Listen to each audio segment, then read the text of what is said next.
Hey, welcome World Entertainment and Star Trek under Alex Kurtzman. We really do have to talk about this one particular thing, and it's the real world science and how science and space actually work and how they haven't a clue how it works. And they just emphasize that once again in episode 6 of Starfleet Academy. Now, it hasn't started with Starfleet Academy with all of this crap. It started in Discovery and continued in Picard. And has continued ever since with just like, do you not have any actual understanding of how space works, how science works, and more so, how actual science that we have today works and is affected in space? So what did they do in Discovery to start off the stupidity with this stuff? Well, they introduced sonar in space. That's right, sonar in space. The place that has no sound. Then they introduced 3 points of light that were all light years away in different sections that all showed up and were spotted at the exact same time, which is impossible. Then Picard introduced real magic into Star Trek, and this is what the issue is now. Where we are right now with Alex Kurtzman Star Trek is that science be damned, it's gone. It's all magic. The fact that he's sitting there saying, oh, Starfleet Academy, he wanted to be Harry Potter and X-Men first class in space. Well, you've started that process earlier because everything now is magic. Because what happened in Picard, season 1 to be exact? Well, the hero ship, whatever it was called, that god-awful tin opener looking thing, they crashed the ship into a planet.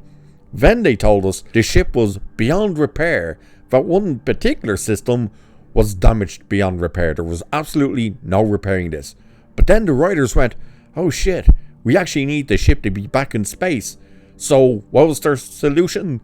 Well, it was to come up with a magic bullshit machine, which was this little device that you literally wished something would happen, and it would make it happen.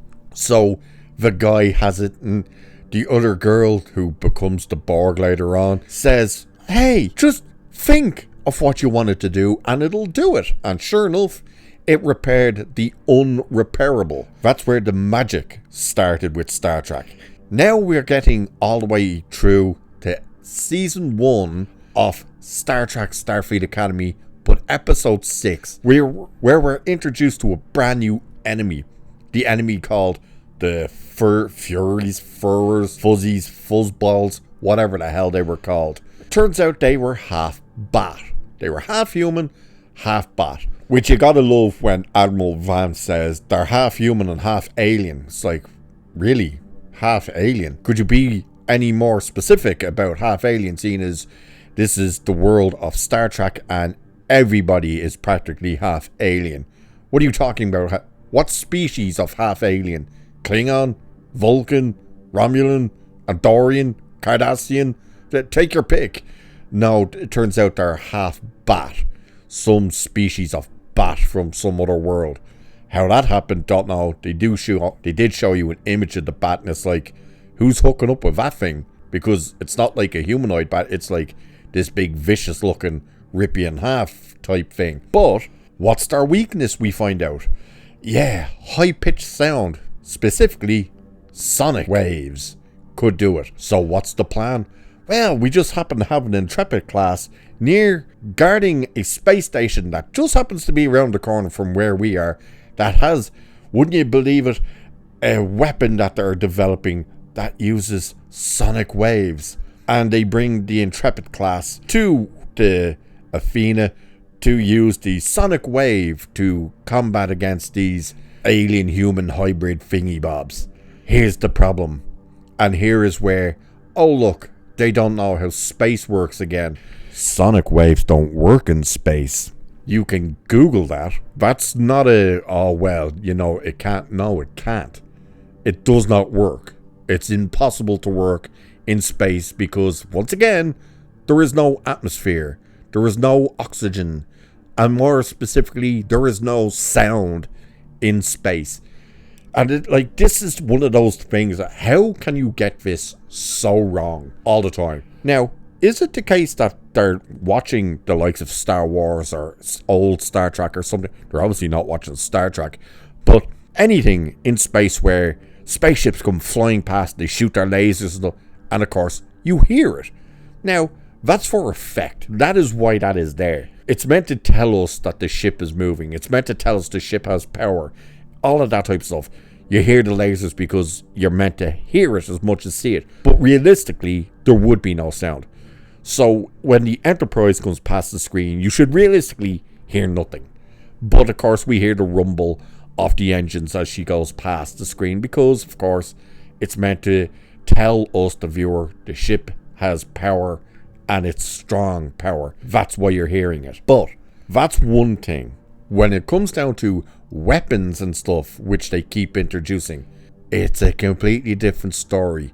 Sonic waves to be used in space. It's like, my good God.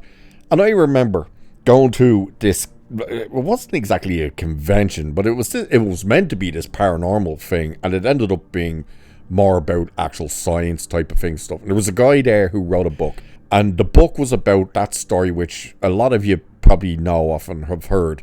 And it's like a conspiracy in some cases where they believe the moon is hollow, and the way they found out the moon is hollow is that when the Apollo mission was there, I can't remember whether it was either when it landed or took off. Sometimes they say it's when the thing took off, that the moon rang out like a bell. And I remember sitting there and listening to this guy saying this, and we're in a room with about 150 people, maybe a bit more, maybe a bit less, give or take. And he finishes his speech and everyone, well, his talk, and everyone's like fascinated. He's like, I'll take questions. Dickhead here put his hand up, went, yeah, I have a question. He goes, yes, sir, what's your question? And I was like, how the hell did the moon ring out like a bell when it's in space and there's no sound in space? His answer was, oh, well, because they were in spacesuits and blah, blah, blah, they could actually hear the waves and blah, blah. It's like, yeah, that's bullshit, buddy. There's no sound in space. They would never have heard anything. So what are you talking about? There's a lot of people who still believe that, oh, the moon rang out like a bell. It didn't fucking ring out like a bell. It can't. There's no sound. But the fact that they keep introducing these type of things into Star Trek right now. And then, of course, the Intrepid class that shows up. Now, number one is, why in God's name are they still using Intrepid class starships 1,000 years in the future? They would be so obsolete. Now, obviously, it's an updated version. It's these stupid, not attached to itself versions, which, again, like bullshit magic, must make these ships work. This thing shows up. Its saucer is not connected to the star drive section. The engines are not connected to the ship either. It's like, how does this operate and function? Who thought, what would be a great design if none of the ships were actually one solid object, but they could be separate objects, but all work in conjunction with each other? I say to go and have a sit down. I want to see these idiots who write this shit. Bring Alex Kurtzman as well, and sit down with a physicist, an actual scientist, and say, hey, what do you think about this idea? We've come up with this. We think it's brilliant. What do you guys think? Tell us if it's even plausible, because we believe it absolutely is. We want an airplane, and we believe we can have an airplane where the wings don't actually have to be attached to the plane. They can just hover beside the plane, and it'll keep flying anyway. They're going to look at you, and their response is going to be, well, pretty much this. What you just said is one of the most insanely idiotic things I have ever heard. At no point in your rambling, incoherent response were you even close to anything that could be considered a rational thought. Yeah, we're dumber for hearing it.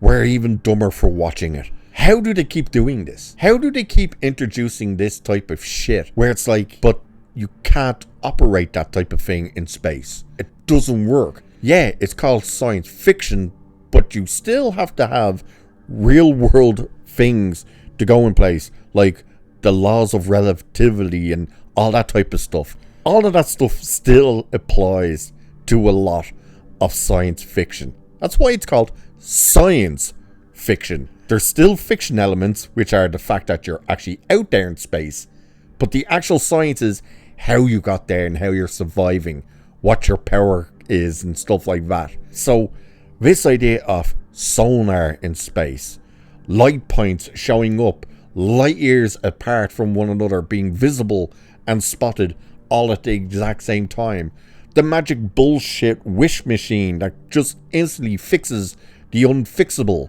and now sonic waves to be used as a weapon against the species in space, and of course the starships that aren't connected to themselves. Like, what is going on?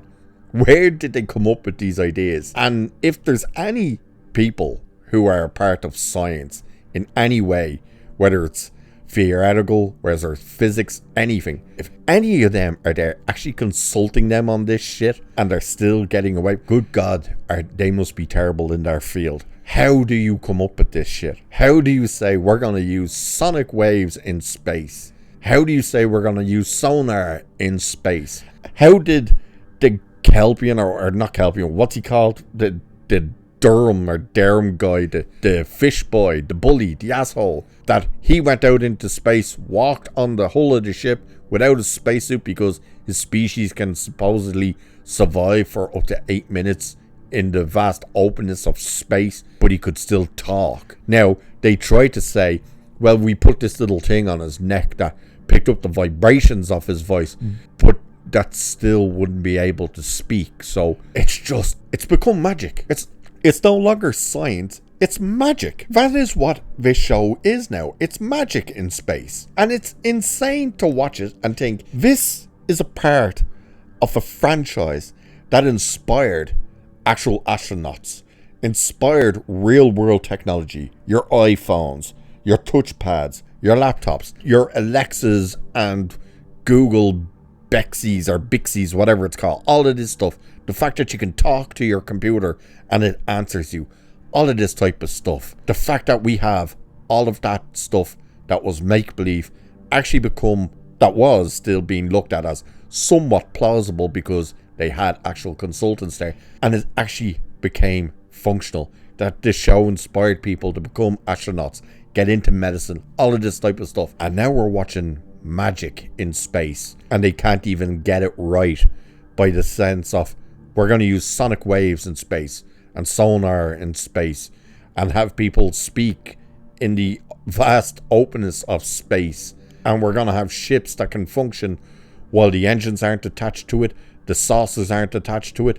Hell, it's just bits and pieces of a ship flying around. It's a joke, an absolute joke. How do they keep getting away with that? How stupid do they think the audience actually is that they're trying to make this for?